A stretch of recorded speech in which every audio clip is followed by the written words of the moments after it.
All right, welcome back to another episode of the Kitchen Table Podcast where business gets done. I'm your host, Ken Baden, and today I've got a very special guest. We're talking roofing. Chris Zimmerman from well, actually, I was going to say NTS, but I know you and John are so closely related, but it's not NTS. I'll let you introduce it. But how are you doing, Chris? Good, Ken. I appreciate you having me on. Yeah, thanks, man. So it's the master of your craft is what you and John do. Is that correct? Yeah, John and I actually have three businesses together, Okay. but Mastercraft is really the only one. The other two are in startup mode, Okay. although they'll be launched. Well, maybe by the time this podcast airs, Oh very wow. soon. Yeah, in the next 30 days for sure. But Mastercraft is what John and I are kind of known for together. I do get a lot of people. Most of the industry thinks that I'm involved in NTS, and Yeah. I get that. Actually, because of NTS is how John and I got to know each other. I was the largest user of NTS, the largest client about 3 years ago, maybe 4 years ago, and that's really how John and I met because he reached out to me about that. But right now, yeah, it's really master your craft, and then again, like I said, the two others that folks don't quite know about yet. Well, I'll leave. It's juicy to ask to, but I won't. I won't put you on the spot to No, divulge those we other can two. I can tease them a little bit maybe, A if you little want bit. to. If you can give us a little bit, we'll take it. Look, I'm not Yeah, trying to get you in trouble. We'll take it. Can you tease it a little bit? What's it about? yeah, I think that John and I. A lot of people think that John and I are anti-insurance or pro-contractor, and that's really not the case. I get why people think that, and part of that's maybe our poor messaging on our part, but really we are pro-objective truth. And so there is a lot of, I think our culture uh, doesn't really understand the concept of objective truth much anymore. No, There's not much critical thinking that goes on. no. And for the most part, it's people arguing for their viewpoint, their preferred outcome, and ignoring facts and evidence and things like that. And so one of our new startups is providing real science. And so for those of you guys that are in the roofing industry, if I told you, my guess is that you've had a lot of magnetic hail in your market. I'm guessing there's some roofers out there chuckling to themselves. And by magnetic hail, it's this mysterious, weather phenomenon where this hail comes down and instead of falling down, it falls until it gets really close to the roof and then it just sucks to all the metals and somehow only hits the box vents and valley metals and things like that. And Yeah, so, just like NTS, you can pull a shingle off that roof and send it into NTS, and you're going to get a report back. Now, you're going to be able to take a shingle that maybe there's confusion over whether it's hail damaged or not, and send that off to us, and we're going to be able to do very methodical, very scientific um, testing and determine how hail would impact that shingle and give you some real insight, real evidence that can be used to help a homeowner prove their loss. So that's one of them. And then the second one is John and I have been teaching for a few years together now, 3 years, I think. And, the first 2 years we were teaching the what and the how. And the last year we've really tried to focus on teaching the why as far as the strategies that we use, the techniques. People often ask us like, I don't understand. How do you guys know this? Or how do you always have an answer? Or how do you always have a rebuttal? And I always joke that, John and I stay up at night quizzing each other with flashcards and memorizing scripts. And so really the reason why we're able to develop these strategies and have answers is because we understand the rules to the game, how things are supposed to be. We understand the why. And so we've been teaching that the last year, and there are a lot of people that are able to take our information and implement it and adapt to it, but there's also a lot of people that try and have a hard time. And I think that has come down to their ability to communicate. John said something on stage, and I give him tons of credit for this because it was really impactful. And I mean, John and I spent a lot of time talking together, and this is one of those things that really stood out more than anything. He goes, Chris, if your skill level is a 4 and your communication level is a 9, your effectiveness level is a 4. It doesn't matter what mm, you know if you can't communicate it. And so I think a big part of the reason that John and I have been so successful on the restoration side of the business is that he and I are excellent communicators and we understand what needs to be communicated and then how to communicate it properly. And so we are working on a product that will be it's going to be out of beta testing in the next few weeks. It's very, very close to market. Um, we're using AI, using our strategies and techniques. We are able to help create the correct narratives and provide training on how to develop narratives, but also giving you the fish, so to speak, of here's what needs to be said. Right.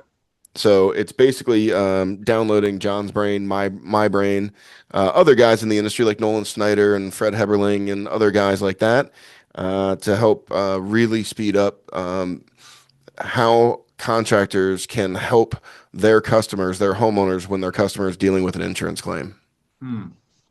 I mean, that's awesome. So you guys sound like you're really diving into like you said, all of the aspects of the industry. And you brought something up that I definitely want to touch back on. But I don't want to jump too much because you're absolutely right. I know a lot of contractors laugh about that magnetic hail statement. Here in Maryland, where we are, it's a lot. This isn't a storm state. So really what we deal with mostly are contractor hand storms, is what my buddy would call it. The He's an hand natives. adjuster.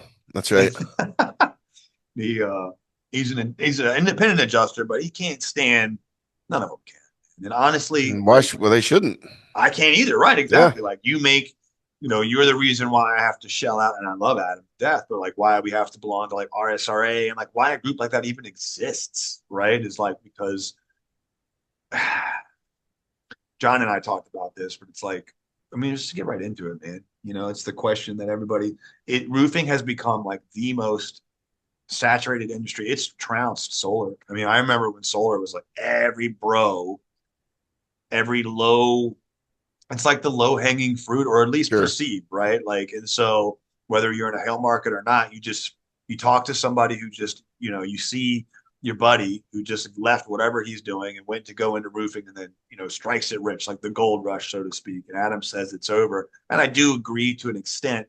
But, in these states where they get hammered with hail, it's like, I It's don't over know, for the man. easy ones, like the Exactly. people that are chasing the low Exactly. hanging fruit, but the Yeah. professionals, the people who are savvy and understand the rules to the game and understand the why and all those, I think we're just getting going because We just had our best year ever, bro. And we're that's not right. in a We did smart too. market, Yep, I did too. And I'm in Cincinnati, but I have a branch in Cleveland.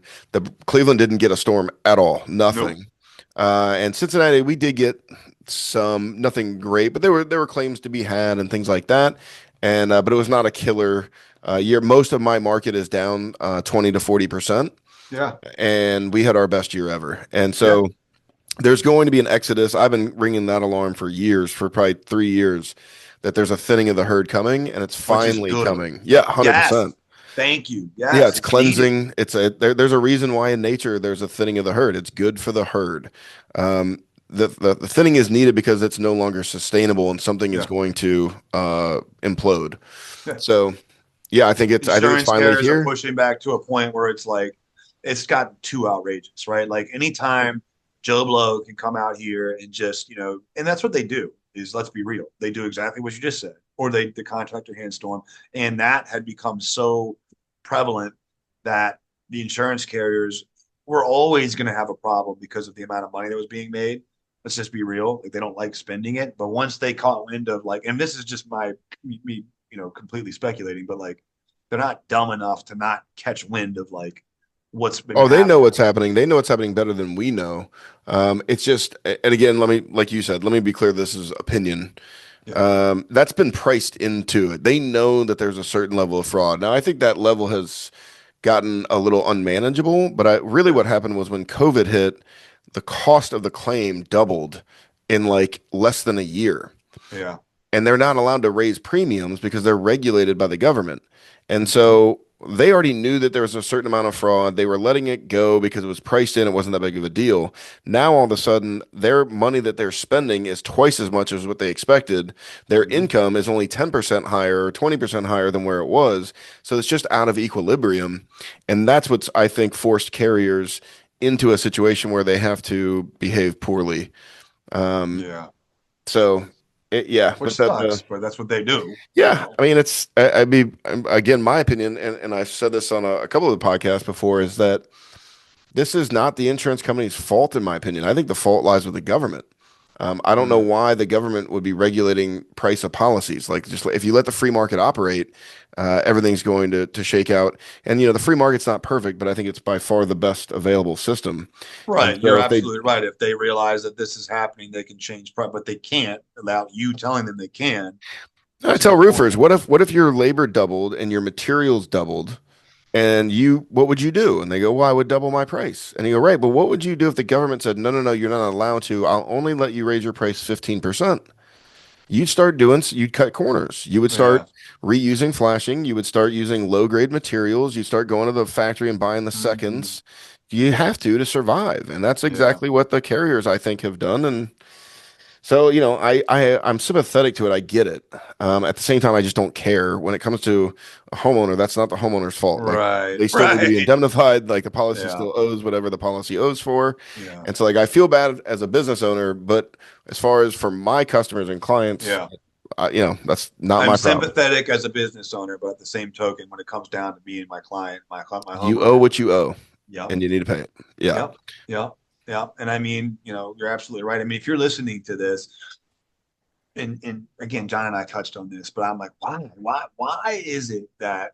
And I have my answer, and I'm curious to hear yours. Like, how did this become so heavily saturated and so overrun? Like, with just, it's become a parody of itself in that, like, sometimes I almost find like, well, I want to like clarify when I say like, well, I'm in roofing, because I started in home remodeling for a company called Power Selling Windows back 20 years ago, Hmm. right? And been doing it ever since. And I've actually installed roofing. I mean, I've done several things since that time. Jumped into solar, jumped back into roofing. Roofing kind of became the big thing once Windows wasn't, and it's been the big thing ever since. But most of my experience was in retail. Then insurance started getting more and more. I'm like, what's going on here? Wanted to check it out about 5, 6 years ago, and we've been doing that ever since. And as John sits on our board and has been a huge reason why I think, because we needed here. We knew the storms, like we knew we were going to need to make the most of what we got, because the storms don't exist like that. So we better be really good at helping our Yeah, clients well, in I the mean, back half. when make hay when the sun's shining, when that opportunity is there, you got to go grab it. And the guys who 100%. aren't really familiar with how the restoration side of the industry works, I mean, they are at a massive disadvantage. Yeah. I mean, I can't imagine new people getting into the industry at this point. No. And that's why John and I do what John and I do is trying to train those guys and bring them up and teach them things. And that's why the other project, the AI project that we're working on, is going to be, if it gains traction, if it hits, it'll be an absolute game changer for the entire industry, because you're basically taking somebody who's at the newest, most novice level and letting them operate the way John and I operate on the Yeah. day to day. And so now, hopefully through tools like that and other trainings that are out there, roofers can stop being insurance claim specialists. They can stop being blue collar attorneys, and they need to just be roofers again. They need And to serve it. 100% go back to understanding components and ventilation and your products and how to sell and what you're, servicing your customer, rather than just figuring out how to win claims and push stuff through. And even get yourself in trouble, man. I mean, half the time they say my wife's an attorney, and so I'm like, oh my God, man. Like, she made us go through all this like UPA law stuff and toss all this stuff because she found all the, you can't print this, you can't say that, you can't say that. I'm like, every other company in our market says literally all of those things. They print all of those things, but that's them, not us, I suppose. So, Oh, the but UPA, yeah, violations are, I mean, the number of them I see on a daily basis. Right now I'm doing a lot of teaching for Owens Corning, and so I'm on their Owens love Corning. Owens Corning. I'm a platinum Yeah, member. all right, awesome. My company, my roofing company is platinum with OC as well. I'm a big fan. And so now I'm on their Owens Corning University program. And so they've got me in 20 to 40 cities a year. And one of those things that I try to work into every single class is this whole insurance claim specialist, and talking to them how there's no such thing. It's UPA violations, and make a little joke like I better make sure that sometime at lunch I see at least half of you walk out and peel that vinyl off of your truck, because I know damn well if I walk out there, there's half this room as an insurance claim Yeah. specialist. Yeah. So yeah, there's just the technical side of the restoration space has gotten really, really difficult. Yeah. The amount of documentation and the precision there that's needed is Mhm. pretty crazy. Those who are really killing it are people who understand the rules to the game. They understand the importance of documentation, and they can really simplify the process. And it becomes a lot more proactive and a lot less reactive when you're able to focus on a few of those things. And like I said, John and I have been training it for so long. And some people, there is a percentage who are able to truly understand it, grasp it, digest it, and implement it. But there's a lot of people that have really good heart, that are sharp people, and they just can't really do it. And so what we're hoping is this new product that we're rolling out will basically solve one of the biggest pain points and one of the largest time consumers of that company or that owner or that person, and allow them to shift their time back into customer service and back into sales and back into like just putting on good quality roofs. So we're pretty excited about that.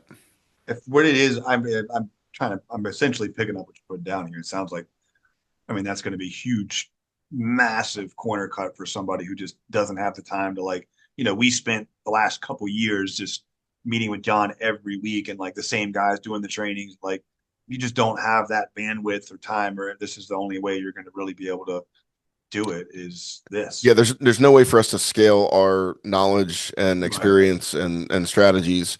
We've been trying to, it's the best of our ability. And Master Your Craft is an online community, so we do 3 trainings a month. It's a total of about 6 hours, where we can at least reach a large number of people in one setting, rather than traveling the country and having the same conversations over and over.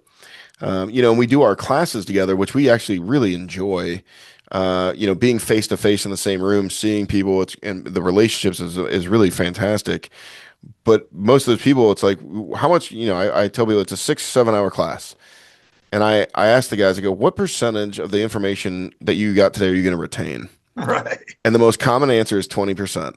And Yeah. then I go, well, how many of you are planning on going back and teaching your team what you've learned? And it's most of the room. And I go, and what percent of that training that you teach them are they going to retain? And they go 20%. And I go, well, 20% of 20% is 4%, if my math is right. So you're coming here today, you're spending the time and the money, your team is going to get 4%, and then you're going to wait a year for us to come back. US changes, our content changes monthly. Like Mhm. our strategies and techniques and content a year ago is I don't want to say obsolete, but it's changed dramatically. Yeah, to your point, to where it could be based on like if it's reflective of a change in policy or any of the things like to your dude, you guys are having to keep up with all of the changes that seem to be happening on a week to week, if not month to month basis. So I mean, I could totally see that. That's That's tough. right. Or if That's you're right. not in mastercraft, you probably. And we, by the way, we've got a couple guys getting ready. I think you've talked to Justin, who is my regional, and I understand you talked to a bunch of people. So, and we've talked relative to being you needed a platinum in the DC area, but we are big on investing in stuff like Master Your Craft. And this is not a plug on anything. Look, John's a friend of mine, and Chris is a business partner, but genuinely, these are things that we've had to invest in to we knew we had to do that if we were going to continue to do restoration. It's just period. Like unless we were going to just ignore and put our heads in the sand and just And hope that's things where it is. It's would gotten work. so difficult and so cumbersome at this point that I feel like the tagline I joke like master your craft or get left behind. Like Mm-hmm. either I think companies at this point you either need to decide I'm going to invest, I'm going to do whatever it takes to be competitive in this and to get better at this, or you probably just need to get out of that side of the industry. Yes, that's what I Um, was going to say next. but 80% of the industry is in that middle ground where they're basically just filing whatever they can get a homeowner to file and seeing what comes out the other end. And like that's not sustainable because of ACV policies and RPS and high wind and hail deductibles. Even then they get something approved, there's a little payout and they don't know what to do at that point. And there's a lot of companies out there where I just after talking with them, I'm like, I mean, I think you're gonna be better suited just starting to focus on retail or commercial I or was some of going these to other. say, what do you think? How important do you think the retail market is, or learning retail is going to be in 2026 and beyond? I mean, Well, the best way for me to answer that question is my company has been probably 90% of our high percentage of our revenue is through restoration and a very low percentage retail. And this year we ended up at 70% retail. And I always tell guys like we're not trying to do less on the restoration side. Like that's my bread and butter. That's what I'm really good at. I enjoy it. But we figured out how to do retail very quickly and very effectively. I actually burnt my company to the ground. I think it was September 2nd, the day after Labor Day. Like Labor Day's a Monday. I had the whole team come in on Tuesday, and we eliminated two of the five divisions of the company. We eliminated positions. We completely restructured the leadership chart, the organizational chart, and switched all of our real focuses and said, okay, like that was old game. Like here's the new game. Here's where we're going now. And we had virtually record-setting months every month after that until winter hit. And so that's a big part of what I'm Are teaching with you Owen Sporting as well. comfortable? Oh, okay. I was going to say I don't want you to give away the. Oh, I'm pretty transparent, man. I'm happy to share. I consult and train in my own market. My attitude is the pie is huge. If Yeah, somebody and gets I a do the bigger exact slice, it's same not coming thing. off of my I my agree with plate. you. I'll consult with people in my market as well. I prefer to get them out of state, but I would do it in about. I've done it most of the time in my backyard. It's just um, I like the strategic advantage of having people out of state. Plus, but at the same token, I'll do that all day long. I suppose if it's something relative to your what you got going on with John, I didn't want you to give away the, you know, sell the steak for free. But I personally am curious because I know when I say retail, I think of retail as a setter closer model. I started at Power, so I can't help but like we still have our insurance restoration division. Those guys are boots on the ground. But when it comes to retail, it's setter closer, it's lead procurement. So I'm just Yep. curious as to like what you guys So have there's done. yeah, there's a couple really huge things here. So I mean, I like what you said. I like the setter closer model, but what one of the core principles in Mastercraft is keep it stupid simple. And as the carriers and what's going on their side has gotten progressively, more difficult, our reactions to that, how we pivot, has gotten more and more difficult. And now it's like if you bring somebody on new to the industry, I mean, it would take them a year or two of like diligently trying to understand before they're up to snuff and really being able to run. So I knew I wanted to get rid of that. Most companies have, well, I shouldn't say most. A lot of companies have a storm team and a retail team, but they're Mm-hmm. wholly separate. And I knew I wanted to get rid of that. I'm trying to simplify everything. And so we developed a model where one, every single, whether it's a repair, a retail replacement, or a claim, is all the exact same process. So my sales team, they only have to learn one One. process. And it's the exact, and so when they go out, and we don't care, we're not trying to steer them into one or the other. We're trying to be a consultant. Here's what your options are. And in fact, one of the options that we give is you can do nothing, right? Before you called me out here or whatever, you didn't even know you had a problem. Or before I knocked on your door, you didn't even know you had a problem. You can literally do nothing. And so we give them those options. They choose the option that we want, but our retail process and our claims, I don't want to say claims process, but helping that homeowner through their claims process looks almost the exact same. There's a couple nuances, but they don't have to learn all these different strategies and all these different things or shift their mindset. Okay, wait, this is retail, so I got to be thinking about price conditioning and objection handling and Mm-hmm. what did all the sales trainers teach me and whatever. Okay, wait, this is a storm, so now I got to be thinking about what did Chris and John say about felt overlaps and what are building codes that are you don't you just get rid of all that junk. And we've just built, we had a foundation, and then they would pivot, and so we would pivot, and they would pivot, and we would pivot, and now we've got this like house of cards. And so I felt like what I did is I just wrecked the whole thing and started from the ground up. um, my team was very enthusiastic. We did lose some people, but I don't think any, I don't know. Most of the No people that money you left. couldn't replace. That's right. I mean, I don't want to say that like we're better off for it, or I don't want to lose those people. And there's one in particular that I really didn't want to lose, but it's not like our numbers are hurt or our culture is hurt. Like we're fine. It was pretty Yeah, you much had your best instant year ever. switch. That's right. And so, and now my people, now we're able to actually train on components and systems and Yeah. ventilation and all those types of things. It's all streamlined, so it's all the same thing. If we have a storm, we're ready to take advantage of it. We're going to do very well. If there's not a storm, we don't care. And I currently have between the two branches probably 15 on our sales team. I mean, we don't call it the sales team, but Right, for right, those of you that are watching, that's and I don't think we have a single one who actively door knocks anymore. And we were a door knocking company. I mean, like 80, 90% of our leads were door knocked, and we don't really knock doors at all anymore. Um, and we had our best year ever.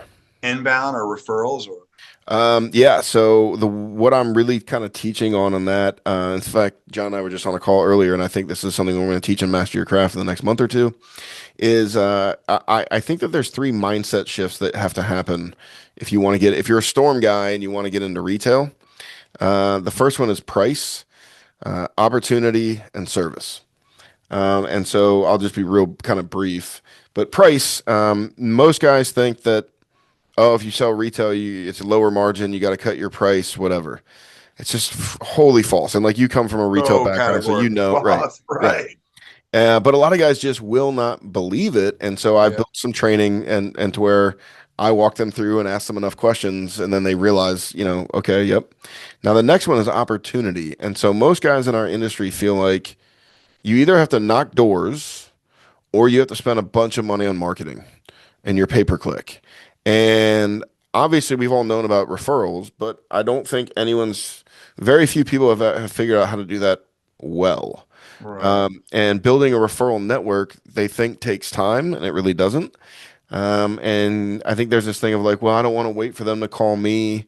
I think there's a lot of guys too in the industry that are like, well, I don't want a referral because what if it's a roof that doesn't have storm damage or isn't blah, blah, blah. And if you're running every appointment through the same process, and you truly don't care if it's a repair, a retail, or a claim, because either way, you're making money as a sales rep. Either way, what you're truly doing is providing a high level of service for the customer. Um, then all of a sudden, I don't mind if I want that referral, right? Because everyone's could be a customer. And so we no longer target customers, we target partners. Mm. And what we really try to do is build a network of referral partners. The other beauty of that is, if you get a door knock lead, that is a cold lead.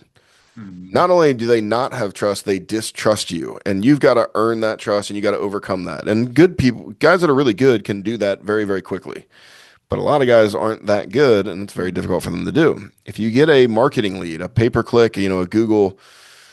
Again, that I think that's a cold lead. I mean, it might be slightly warm, like they're at least reaching out to you, but you've used some call to action and you've landed, and now you're trying to still establish trust and you're still trying to whatever. When you get a referral from a quality referral partner that you've nurtured that relationship and they understand how to give you that referral and who you want and things like that, that is a hot lead. That is Yeah. somebody reaching out, hoping that you have the time to work with them, hoping that you live up to the expectation that the referral person set for them. Adam Bensman talks about there's three things you need for sales: trust, need, and money. Well, the need is there, right? Like if they're reaching out, they've got a Right. need. And the money we just talked about, it's not about price. So really that only leaves trust. And so the best way to do that is both warm or hot referrals versus cold. And I think Hmm. the best way to do that is through a robust network of referral partners. Yeah, So that's smart. that's what we're focused on right now. That's awesome, man. I'm assuming you've turned the customer base, and I want to go. Well, we can talk more offline. And plus, this is kind of your bread and butter. But yeah, we have a good referral program too within our existing customer base. But I know there's many ways to get referral partnerships, businesses, multitude of ways to skin that cat. But it sounds like this is some of the stuff that you and John are kind of teaching, and so I appreciate that you're giving away so much of this right now, at least to our viewership here. That's huge, huge value Oh, add. happy to provide value wherever I can. So I don't mind giving away any secret sauce or anything like that. Well, me and you are going to talk offline, so I'm going to Love call it. you. Yeah, We'll have sure. to. I want to pick your brain more, but I could be on here for like 4 hours, man. So I'm curious, and maybe there's something I can. I've been doing retail, man, for 20 years, and to your point, we were selling $1,000 a square at Power, and I don't say that like people are like, oh, that's yours, price. But look, I'm not trying to gouge, and I don't. And trust me, I left, and I don't. I have nothing but respect for that company. I don't know their overhead; they're huge, so they may be Hmm. selling very well where they need to. Who am Hmm. I to say that? I'm Well, not. even if they're not, you're not get like the homeowner, the customer has a choice. Like Right. if they Exactly. want to buy it, then they buy And it. If they think it's Chris, outrageous, then it's they go outrageous. right in there and tell those people I was trained. This was 15 years ago. First thing they say, look, we're not going to be the cheapest company. We're That's actually right. the most expensive. First thing out of their mouth. So, like, 100%. they're telling the Because customer if right off that's the a bat, deal breaker for you, I'd rather yeah, I'll know see you later. now Yep. than in 3 hours. Right. Like let's get this. Yeah, I always tell Off the rip, they're telling that's them, hey, right. If look. there's an And then, but elephant in the room, no one's listening to you until you address that elephant. So you might as well just and talk about it right away. they'd rather just ask for the opportunity. Like, look, I would be glad to show you why. And I believe at the end, I'll provide you some options. If you like it, great. If not, hey, no worries. Totally cool. That's right. Whatever works best for you and your family, that's what works best for us. There Like, you that's go. not that's being a smart business person. And it's like this idea, to your point, these folks, like, because that's a big thing for me for consulting. Like, most of the clients I take on, I only take a couple on. It will be insurance restoration guys that want to learn retail specifically, and they just cannot conceptualize like the value. It blows my mind coming from retail because the adverse was true. But oh, we can't make any money in insurance. You don't make any money there. Yeah. Neither of which are true. But it's crazy to see. Like, I'm like, you can sell at whatever you can sell at. What are you talking about? Hmm. Whatever you're able to build the value into, and would create a price point that's believable, add some exclusivity, and be able to justify it. What are you talking about? I mean, 100%. See, like, you come from this background, right? And but like for the Stormers, I grew up on the Storm side. And so I can identify with those guys a lot better. Like I understand because I had the same mindset. It's just luckily I've been able to grow out of that mindset. But this oh shoot, I just lost my train of thought. Selling value, right? yeah, And so the storm guys hear that all the time. Oh, you can't sell price, you got to sell value. Oh, don't sell this, you got to sell value. And now I'm in these rooms and there's 150 contractors in each one of these events. And I ask them and they go, "Oh yeah, we sell value." I go, "Great. Tell me how." And it gets real quiet. And they're like, "Well, we talk about our reviews and we're platinum or we're master elite or whatever." And I'm like, "Bro, nobody cares about that." You know what I right. mean? I said you got to sell your value. You know how many other contractors have 4.9 stars? That's not that hard. Do you know how many contractors are installing GAF or OC or whoever? That's not building value, right? And so we go into it, and in an entire room, there's usually only one or two guys that really understand what that means, like actually what it truly means to sell value. Um, and from a storm guy, once you realize that, the old thing in the industry was like, all the retail guys were like, you storm guys, you don't know how to sell. You just know how to give stuff away for free. You're just Yeah, this, right? I may have said that once or twice. Right, Yeah, exactly. And there was a time when that was true, but I will tell you in right. this current state, it is way harder to sell restoration than it is retail. You got to be kidding me. Any idiot can close 20%. I mean, the industry average is what, 30? 30. Right. And so just showing up, you run 3 appointments, you're going to make a sale. Like that doesn't even have to be good. Like that's just throwing stuff against the wall, but you're closing that day or fairly soon. I mean, on a claim, you're having, 3 or 4 site visits. You're having communications with the homeowner. Many times there's dozens of emails. There's all this information that the homeowner doesn't really understand, but kind of gets. And so I'm trying to complete a sale just like you are in retail, but the entire time the person that's paying for this is trying to sabotage my sale. And by the way, my sale takes 4 to 6 months instead of, for a few days or whatever. So you can't tell me these days that storm guys are don't know what they're doing. Like it's way harder to sell a claim than it is to sell a retail, in my opinion. Yeah, I mean, yeah, I would not. That's an interesting way to I suppose if you put it Like in my market, yeah, so it's harder relative to like how much work and all the things and the people going against you. Yes, retail in that sense is way easier. It's a way less of a workload. However, like we have a very specific, like it depends on what margin you're looking to achieve Hmm. because we refuse to go below like we want to achieve about $1,000 a square, right? Like, and we'll dip below that, but like honestly, we're talking, we're talking 20%. And so Yeah. we're from a floor to ceiling, so that puts us at like 880. And in retail, with what we're offering, and look, we got QAs on site. We're breaking down, selling about like we got a multitude of things and ways in which, without Yep. giving out all the internals that show us like we're here, they're here, and we don't bat an eye about our price point because like we believe that we're offering a service to you that simply isn't matched, right? And That's we're right. guaranteeing our satisfaction, we're guaranteeing our quality, our warranties, all these things. So like if you want it done right the first time and you're willing to pay for it and you That's see the right. value, we're the company to go with. But if you're looking for a cheaper company, I promise you will find it. I promise Well, you. I In usually fact, tell them like, not only can you find it, but I'll refer them. Like, exactly. I know who some of them are. I'll give you their number. You call them. Like, I just don't want to continue wasting my time if you're not Yeah. my customer. Yeah, 100%, man. And so I wouldn't disagree whatsoever. I just, if you're trying to hold firm on a price point, I do think that's where the skill set, like, you better at least have a good enough system. To your point, if I teach you my system, yes, and you follow this system to a T, and any good business that's running retail Oh should yeah, have if you that as don't know how well. to sell value, then it's just a race to the bottom, and you're just whoever's Right, got the lowest exactly. price That was wins, the and you only just clarity point I wanted to put out there. Like, 100%. Sure, sure, yeah, you sure. can close anything if you're willing to just give it away, but like, yes, you need to make sure that you're, closing at 30% with a good system and maintaining a holding margin. But still, That's right. I don't know. I used to argue like on the storm states when they have their business because we don't get, you're in a similar market. Like we're not Texas. Minnesota's Right. been dry for a couple years. Missouri, my buddy Brandon Jay out of Missouri, they've been smashed the last few. I mean, Oh smashed. yeah, St. What Louis, we Kansas just City. achieved Yeah. was them 3 years ago. And then I watched them going from like, all right, look, we're going to go to 10 from 20. We're going to go to a consultant to go from 10 to 20, 34. They did 34 by the end of that year because they had a life changing storm, two Yep. more after that, and then a horrendous one last year. So I watched these guys go from 10 to 34 to 78. Like, holy crap. Like, just, Well, and now it's they got to all be just, careful though. When that storm dries up, yeah, I don't know. I don't know. well, all I those mean, guys built. I tell you, the worst thing that ever happened to me was the best storm that I ever had, because all of my team got lazy. yeah, All of a sudden, it was really easy. Everything was getting approved. They were making tons of money, and they just had to like go out there and do it. And then all of a sudden, yeah, the next year, they had to like really beat the bushes and drum stuff up. yeah, And now they couldn't just every roof they looked at had damage. Now it was yeah. every seventh one, and yeah, that built a sense of entitlement that was really hard. I lost a few of my reps off of that. Yeah. Um, I can see that.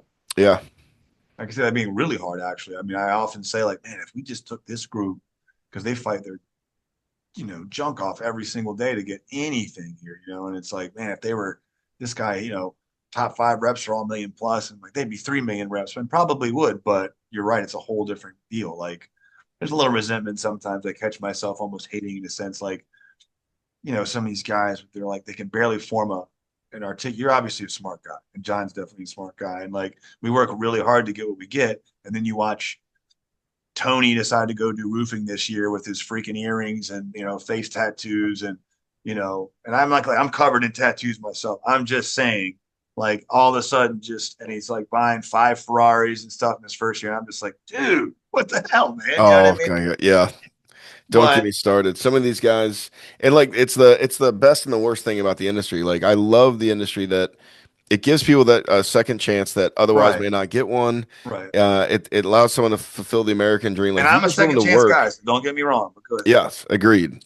But on the other side of that coin is you get these guys that come in, and if they happen to just kind of get lucky on their first year or two and get a big storm, all of a sudden they think they're Elon Musk and they've built some empire and the whole thing's a house of cards and it's going to come Right. crashing down. And I see these guys, the Lambo, in their like second or third year, or even like I've been Yeah. in this industry for 15 years, and like I mean, don't get me wrong, can I go buy a Lambo? Of course. Like I'm not going to, but I know if you're investing in your company and reinvesting in your company, if you're paying your taxes, you got to do a lot of friggin' volume to buy a Lambo in the first couple of years. And so every time I see that, I'm like, there's a big red flag. Like you know what I mean? Either you don't realize, I mean, how many of these guys get to the end of the year and they got a Lambo, but they can't pay their taxes? Yeah. I mean, it happens all the time. Or the next year they're out of business because their cash flow ran Yep. up, but they got a I've nice seen it boat and a about nice 50 car. times. That's right. You're counting on like whatever volume you're currently doing to just be like this is the new norm. I'm like, That's right. you don't understand that what you've fallen into is like such, yeah, I don't know. Maybe it will be, man. Maybe they're in a I stable mean, I hope point. for him it is. Like, Yeah, me good for too. you. Yeah. I'm not hating. I guess I am, but it's not just that. It's like the Facebooks, all the communities. It's gotten to be such a freaking joke. The drama, it's just goofball stuff. I'm like, I don't want any part of So this, man. I almost brought this up earlier, but a lot of guys will say things like, it's guys like them that give me a bad name. It's guys like that that make it harder for the good guys. And I fully disagree. To me, Yeah, it's those guys gives that you a are chance to they're shine. driving down the bar, right? And so it just makes me look better and better and better because the bar keeps getting lower and lower and lower. So if you can block out the noise a little bit and not take it so personally, um, I think for the most part, it's selfishly, it's fine. It's a positive for me. Yeah. I can't tell you how many times I have a sales meeting or talking with my team, and I'll show them a post or I'll show them somebody's content video, and I'm like, "This is our competition, guys. Like, this is. Right. I mean, come on, like, let's Right. go." Uh, Right. And this guy's a business owner. So, like, right. all this is out there for any homeowner or whatever. He's arguing with this other business owner about who's got the better Lambo or who's the bigger idiot and the way they're cussing each other out. And he's sleeping with this guy's girlfriend. It's like, what is happening?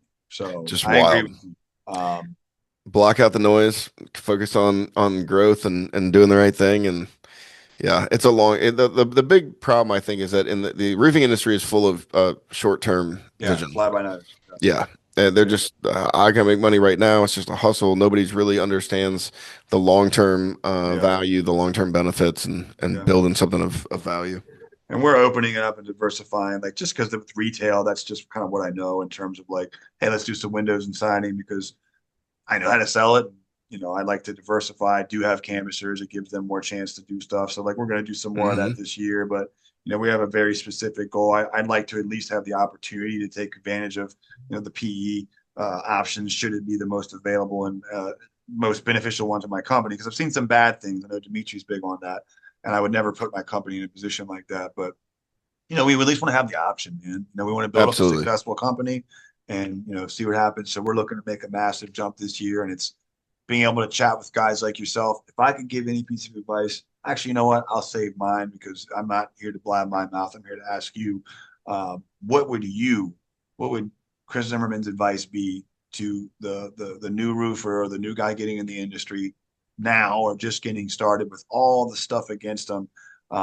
Obviously, take advantage of utilizing your services, and I mean that genuinely. I'm not even selling or plugging anything. Like, if you're not in NTS or Master Your Craft, you're doing yourself a disservice. Like, first of all, NTS is free. It's the way Facebook group. Go in there, get some free stuff, and then go into the stuff like when you make some money, then go into the things that are paid. But like, I spent $500,000 in coaching, consulting, some of which I didn't Hmm. need to spend. But a lot of it, man, it was super valuable. And so, Yeah. like, I wouldn't change it. But what would you say to the new guy coming in about roofing and best piece of advice to that person? Yeah. I think if for a new guy coming in, a couple pieces I would tell them. There's two things that you need to be successful in this industry. Your sales ability, your ability to communicate and to understand, how people purchase and human psychology and things like that. Most of that is fairly, uh, innate or God-given talent. You're just good at that. You can get better at it for sure. And then the other thing is hustle and grind. And if you have one of those, you're going to make 100 grand. If you have both of them, you're going to get into that 200 plus $1,000 a year. And so, one, I would tell a guy like you got to establish a work ethic. And if you can have a really strong work ethic, then we can shape you and hone you and you can be a monster.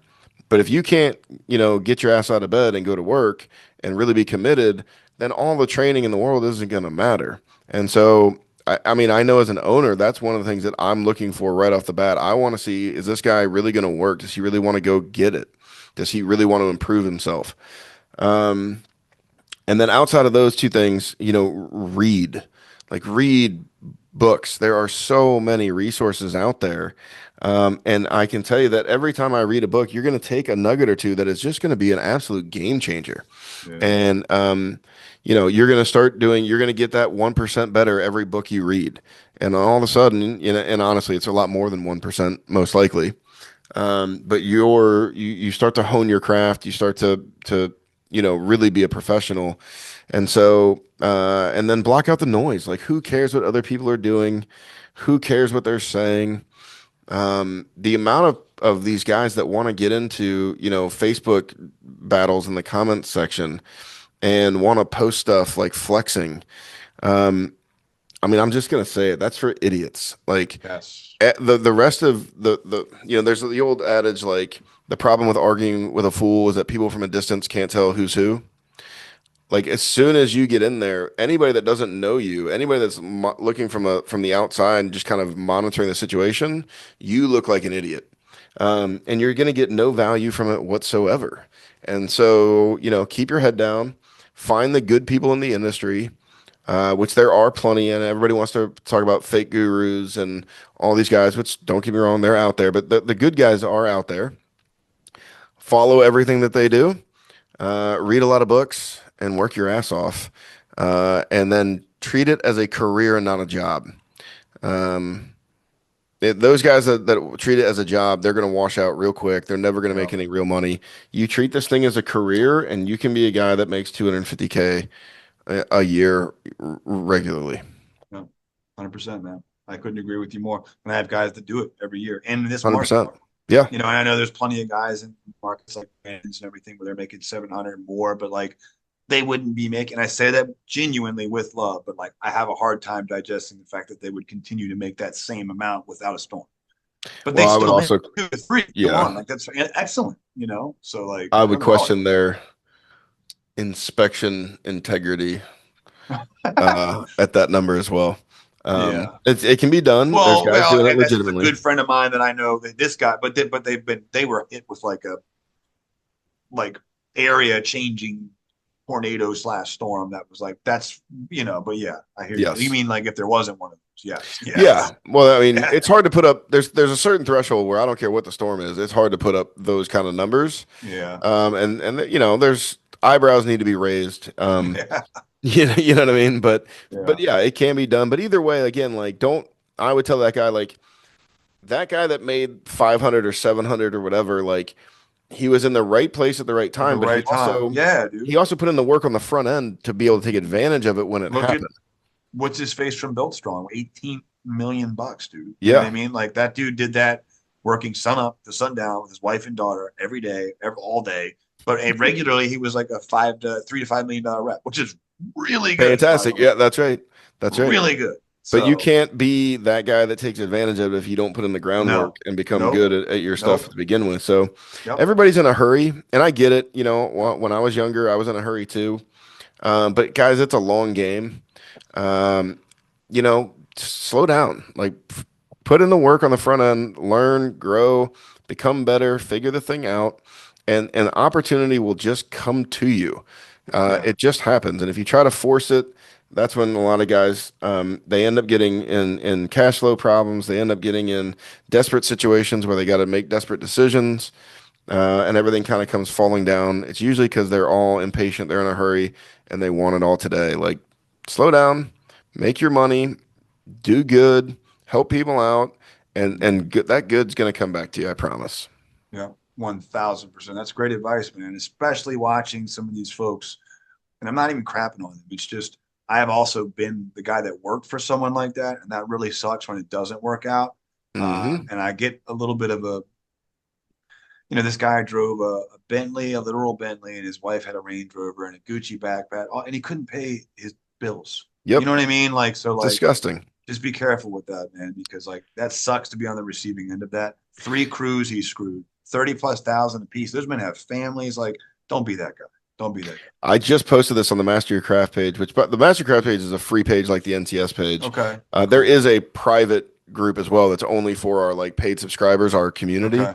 But the main page, as long as you answer the questions, which pretty low bar, but you can get on there. But I just posted a day or two ago that your reputation is your net worth, and all these guys, there's a lot of guys out there talking about all the money that they're making, or they're talking about the things that they're buying, or even they're talking about the way that they've invested their money and made a bunch more money. And I'm like, that's very cool. Like, I don't have any problem with that. But when your reputation is really strong, opportunities will come to you that will pale like your other achievements. You can have, I've got rental properties, right? And that's great. Like, I'm a huge believer in real estate. But John and I get pitched ideas or offered, deals, I mean, all the time. And that's not becoming because I made such X number of dollars. It's not becoming because I've flexed on Facebook. It's not coming because, any of these other things. It's coming because the reputation is there. And so it's not like your reputation is your net worth. All these your actual dollars are not your net worth. But like, I could lose everything tomorrow, be completely financially broke, and rebuild in no time because of the reputation. But if you have a poor reputation, if you get wiped out, it's going to take you a lifetime to rebuild it. Yeah. So, and I think in our industry, there's not a lot of guys with sterling reputations, right? Like you said, there's so Yeah. many guys that, oh, he made X million or he exited for this. Yeah, but he also has lawsuits from these people and is known to, screwed over his crews. And, how many guys rack up a $500,000 with ABC and then they leave and go to SRS, go bankrupt, open up a different name, switch supplier, and back up And and running. that's what that guy did, by the way. And Actually, like, he's operating under someone else's, but yeah, that's don't, right. That's right. So it's just don't be don't that get caught up on the hype, man. Just keep your head down, do your thing, and you can carve out a real nice life for you and your family. Yeah, yes, you can. Absolutely. We're up against an hour mark, which is funny because it's a 30-minute show. But that's what happens when you talk to You when you get talk to going, that's somebody right. you're having a good time talking to. It happens like this every time. I'm sure Yep. John is the same. So I've had a great time chatting with you, man. Before we part, where can folks find you? Let's play, MT in if they want to work with you, if they want to join any of these things, where can they find you? Yeah, there's a lot. I mean, the best place is on Facebook for me personally. So you can search Chris Zimmerman. I think my profile picture shows me in a Master Your Craft shirt. If you want to get real technical, I think it's chris.zimmerman.79 at facebook.com. But the Master Your Craft Facebook page is definitely where I would encourage you to go.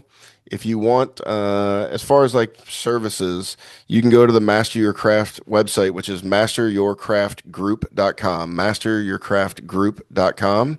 Yeah. But message me through Facebook. John and I both do private trainings, right? As you know. Mhm. So we come in and meet on site, boots on the ground with your company, and I train on a bunch of different things. So I've been in the industry for 15, 20 years. I've been in sales, I've been an owner, I've been a trainer. There's very few things that a company is going to deal with that I haven't dealt with. And so I train not just on claims or whatever. I train on retail. I train on culture. I train on systems and processes. I train on hiring and firing and retention and all of those things. So we do the private trainings. Obviously, John and I have classes. So if you're an OC, Owens Corning contractor, talk to your local ASM, your local rep, and tell them to bring me in, and then it's free for you. We have the classes that John and I do for Master Your Craft, which are paid. They're usually about $500, maybe $600 per ticket. You can usually get our list. We don't have any. We just wrapped up a huge run, and so we don't have any planned just yet, but we will be announcing some soon.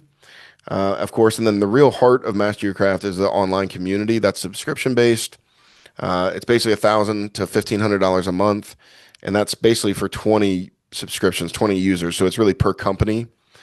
And that there's somewhere, depending on what package you buy, somewhere between 15 and 35 pre-recorded 2-hour trainings. And then there's also 3 new ones every single month. John does one, I do one, and then we bring in an industry expert, a guest speaker. So there's that as well.